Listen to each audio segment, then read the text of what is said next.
నమస్తే విజయలక్ష్మి కనక. నమస్తే జ్యోతిర్మయి గుండా వచ్చిన సమాజంలో ఒక సమదృష్టి అనేది లోపించింది. ఒకళ్ళని ఒక విధంగా, ఇంకొకళ్ళని ఇంకొక విధంగా. అదే respective of gender, respective of what is that, కుల మత వివక్ష ఏదైనా కానీ సమదృష్టి అనేది లోపిస్తుంది. వీటిని సమదృష్టి పరంగా ఏదైనా సరే మంచి టాపికే మీరు అడిగింది.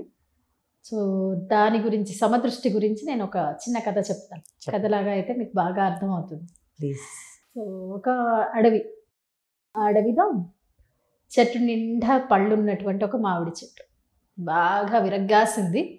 ఆ విరగ్గాసినటువంటి మామిడి చెట్టు ఇలాంటి వసంతకాలం అంటే ఇలాంటి సీజనే అనుకోండి. సో ఆ చెట్టు పైన ఒక కోయిల కూర్చొని ఉంది. అది జనరల్గా ఈ టైంలో అవి అరుస్తూ ఉంటాయి కదా, అది మనకు మధురమైనటువంటి పాటలాగా అనిపిస్తుంది.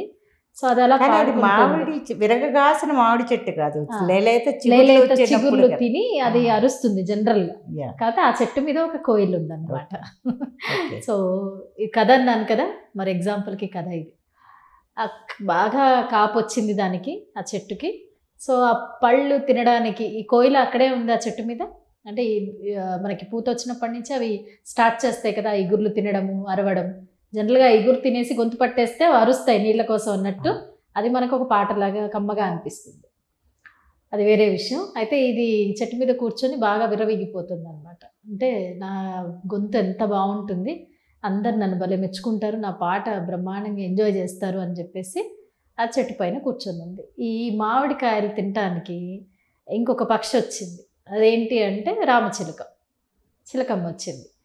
చిలకమ్మ వచ్చేసి మామిడి పండు కోసం వెతుక్కుంటూ అదేదో కాయ తీసుకుంది, కొరికి తింటుంటే ఈ కోయిల వెళ్ళి మన ఇద్దరం ఫ్రెండ్షిప్ చేద్దామా, నేను ఈ చెట్టు పైన చాలా రోజుల నుంచి ఉంటున్నాను, నువ్వు కొత్తగా వచ్చావు, మన ఇద్దరం ఫ్రెండ్స్ అవుదామా అంటే, చీచి ఇంత నల్లగా ఉన్నావు, నీతో ఫ్రెండ్షిప్ ఏంటి, నేను చూడు అసలు ఎంత ఆకుపచ్చ రంగులో, ఎక్కువ ఎర్రగా, ఎంత కలర్ఫుల్గా, ఎంత అందంగా ఉన్నాను, పోయి నీతో స్నేహం చేయమంటావా అని ఎగతాళి చేసింది. అది నువ్వు నన్ను నా కలర్ అది అంటున్నావు కానీ నా గొంతు ఎంత బాగుంటుంది, నీకు ఆ గొంతు ఉందా అంటే, నేను పలకగలను చిలక పలుకులు, నా గొంతు కూడా బాగానే ఉంటుంది అన్నట్టుగా అది మాట్లాడింది ఎగతాళిగా. ఈ రెండు ఇట్లా మాట్లాడుకుంటున్న తరుణంలో ఒక చిన్న పాలపిట్ట వచ్చింది.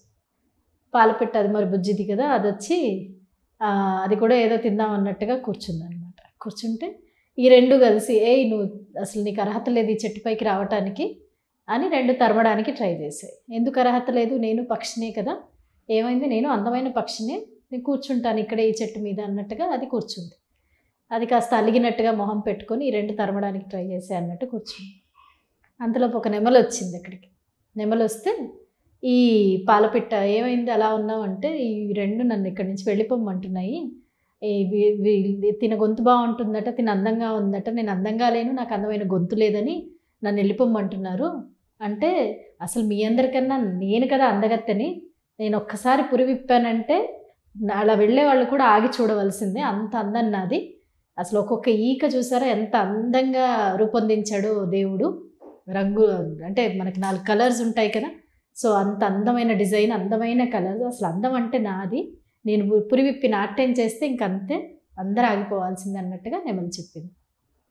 మిగిలిన 3 చిన్నబుచ్చుకున్నట్టుగా అయిపోయింది. ఇది గమనించినటువంటి నెమలి ఏం చేసిందంటే, చూసారా నేను మరి ఒక మాట ఇలా అనగానే మీరు చిన్నబుచ్చుకున్నారే, మరి మీరు ఎలా పాలపిట్టని ఎగతాళి చేశారు, తప్పు కదా, మనందరిది ఒకటే జాతి, పక్షి జాతి, కోయిలని గొంతు బాగుంది, నువ్వు చూడటానికి నల్లగా ఉన్నావు, నువ్వు చిలకమ్మ నువ్వు చూడటానికి బాగున్నావు, కానీ నీలో కూడా దేవుడు ఏదో ఒక లోపం పెట్టుంటాడు, అలాగే మన పాలపిట్ట, నాలో కూడా లోపం, నా గొంతు అంత అందంగా ఉండదే, నేను చూడటానికి అందంగా ఉన్నాను.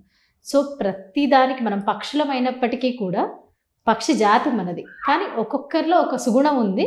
అలాగే దేవుడు ఒక లోపాన్ని కూడా పెట్టాడు. ఎందుకు లోపాన్ని పెట్టాడంటే బ్యాలెన్స్ చేయటానికి, అంటే విర్రవీగిపోకుండా ఏమంటారంటే ఆ పొగరు అనుకోవచ్చు, లేకపోతే అహంకారం అనుకోవచ్చు, అది లేకుండా ఉండటానికి, అది అణచటానికే దేవుడు ఒక గొప్పతనాన్ని ఇచ్చిన దేవుడే ఒక లోపాన్ని కూడా పెడతాడంట. ప్రతి మనిషిలో కూడా ప్రతి ఒక్కరికి ఉంటుందట.